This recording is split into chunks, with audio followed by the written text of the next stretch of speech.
بسم اللہ الرحمن الرحیم ربی اشرح لی صدری ویسر لی امری واحلل عقدۃ من لسانی یفقهوا قولی ربی زدنی علما علما فقہنی فی الدین۔ چلیں جی سورہ رات کی آیت نمبر 30 کرتے ہیں۔ کذالک ارسلناک فی امۃ قد خلت من قبلها امم لتتلو علیہم الذی اوحینا الیک وہم یکفرون بالرحمن، یعنی جس طرح ہم اور پیغمبر بھیجتے رہے، یعنی جس طرح ہم اور پیغمبر بھیجتے رہے، اسی طرح اے محمد صلی اللہ علیہ وسلم ہم نے تم کو اس امت میں جس سے پہلے بہت سی امتیں گزر چکی ہیں بھیجا ہے، تاکہ تم ان کو وہ کتاب جو ہم نے تمہاری طرف بھیجی ہے پڑھ کر سنا دو، اور یہ لوگ رحمان وَهُمْ يَكْفُرُونَ بِالرحمن، رحمان کو نہیں مانتے۔ تو بیسیکلی اللہ تعالیٰ یہ کہہ رہے ہیں کہ اب یہ بیسیکلی آیتیں ہیں رسالت پر ایمان کی۔ تو اگر اللہ کے ساتھ دیکھیں، یہ ضروری ہے کہ پہلے سب سے پہلے یہ سمجھ لیں کہ اللہ کا کفر کرنا یا ڈے آف ججمنٹ کو نہ ماننا یا رسالت کو نہ ماننا، یہ سب ایک ہی اس میں ہے، تو پھر آپ کا ایمان صحیح نہیں ہے۔ تو اللہ تعالیٰ اس میں یہ بتا رہے ہیں کہ جیسے ہم نے آپ صلی اللہ علیہ وسلم کو بھیجا ہے، ویسے پہلی بھی بہت سی قومیں تھی جن پہ رسول بھیجے، تو ان کو کیا یہ ان کو کوشچن تھا کہ یہ انسان کیوں آیا؟ پہلے بھی رسول انسان ہی آتے رہے اور ان پہ بھی کتابیں آتی رہیں، کوئی ایسا نہیں کہ وہ آیا ہوا ہے نا خاص۔ تو اللہ تعالیٰ نے یہ کہ یہ کوئی انسان آ گیا اور پہلے انسان نہیں آتے تھے، تو اللہ تعالیٰ کہہ رہے ہیں پہلے جو امتیں گزری ان میں بھی یہی معاملہ تھا، تو یہ تو کوشچن ہی ختم ہو جاتا ہے۔ تاکہ تم ان کو کیوں بھیجتے ہیں رسول اللہ تعالیٰ؟ تاکہ ان کو کتاب یعنی کہ ہمارا پیغام وہی جو ہے پڑھ کے سناؤ، کیونکہ دیکھیں وہی جو ہوتی ہے نا، پروفٹ کا ایک کنیکشن اللہ تعالیٰ سے ہوتا ہے، وہ وہی کے ذریعے ہوتا ہے، اور اسی طرح پروفٹ کا عام بندوں سے کنیکشن ہوتا ہے جو اللہ تعالیٰ کی وہی انسانوں کو پڑھ کے سناتا ہے،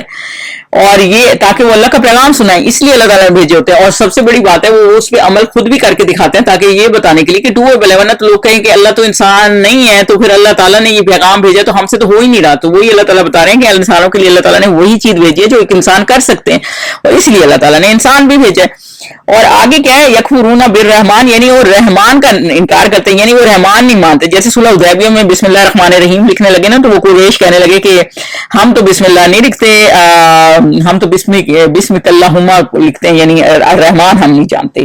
تو وہ الرحمان رام سے ان کو وہ تھا، تو حضور صلی اللہ علیہ وسلم نے کہا تھا کہ ٹھیک ہے چلو اتنا لکھ دیں، تو یہ وہ کہتے ہیں ہم رحمان نہیں جانتے، تو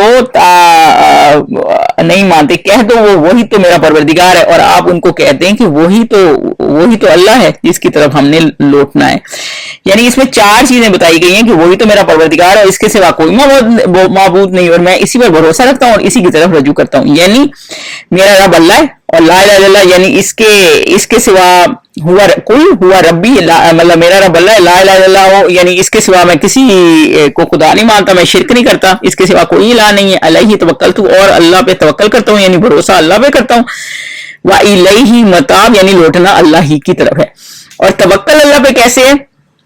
جیسے پرندے کرتے ہیں نا کہ جب ان کو وہ نکلتے ہیں تو انہیں پتہ نہیں ہوتا کہ وہ رات کا کھانا کل کا کھانا ان کے پاس ہے کہ کچھ سٹور نہیں کرتے، تو اللہ پہ توکل ہوتا ہے کہ اللہ ہی دے گا۔ تو پوری طرح سے توکل جو ہے نا، یہ توکل کا طریقہ ہوتا ہے اللہ تعالیٰ کے اوپر، تو اور لوٹنا اللہ کی طرف سے۔ آیت نمبر 31 پہ چلیں۔ اور اگر کوئی قرآن ایسا ہوتا کہ اس کی تاثیر سے پہاڑ چل پڑتے یا زمین پھٹ جاتی یا مردوں سے کلام کر سکتے، تو یہی قرآن ان اوصاف سے متصف ہوتا، مگر یہ بات یہ ہے کہ سب باتیں اللہ کے اختیار میں ہیں، تو کیا مومنوں کو اس سے اطمینان نہیں ہوا کہ اگر اللہ چاہتا تو سب لوگوں کو ہدایت کے رستے پر چلا دیتا، اور کافروں پر ہمیشہ ان کے اعمال کے بدلے بلا آتی رہے گی یا ان کے مکافات کے قریب نازل ہوتی رہے گی، یہاں تک کہ اللہ کا وعدہ آ پہنچے، بے شک اللہ وعدہ خلاف نہیں کرتا۔ تو بیسیکلی اس میں یہ پہلے یہ چلتے ہیں کہ کفار مطالبے کرتے تھے نا کہ معجزے کیوں نہیں آتے، مطلب ان کو یہ تھا کہ صفا پہاڑ سونے کا کیوں نہیں ہو جاتا، تو اللہ تعالیٰ کہتے ہیں یہ قرآن یعنی، اور قرآن سے ایسا کیوں نہیں ہو جاتا، ویسا کیوں نہیں ہو جاتا، تو اللہ تعالیٰ کہتے ہیں اگر کوئی قرآن مطلب ایسا اگر قرآن ایسا کرتا کہ اس سے پہاڑ چلنے شروع ہو جاتے، اللہ تعالیٰ کی وحی آئی اور پہاڑ چل پڑتے اور زمین پھٹ جاتی یا مردے کلام کرنے لگ جاتے، جیسے حضرت عیسیٰ کی تھا کہ وہ مردے اٹھا کے کر لیتے تھے۔ تو جیسے اللہ تعالیٰ نے جو ہے، کیونکہ کعبہ کے پیچھے ایک دفعہ کچھ ایسا بھی واقعات ہوئے تھے کہ مشرکین بیٹھے تھے، ان میں ابو جہل وغیرہ تھے، انہوں نے آپ صلی اللہ علیہ وسلم کو بلایا اور ابن ابی امیہ نے کہا کہ مکہ کے پہاڑ دور کر دیں، یعنی زمین ہمارے اوپر ذرا کھلی ہو جائے، کیونکہ پہاڑ منہ والی جگہ ہے نا، ذرا قریب قریب ہے، تو زمین ہو جائے، پانی ہو جائیں، فصلیں ہو جائیں، اور ہمیں ہوا، جیسے حضرت عیسیٰ کو ہوا، حضرت عیسیٰ کا معاملہ تھا کہ مردے زندہ کر دیں، ہمارا ایک قصی جو ہمارا دادا ہے،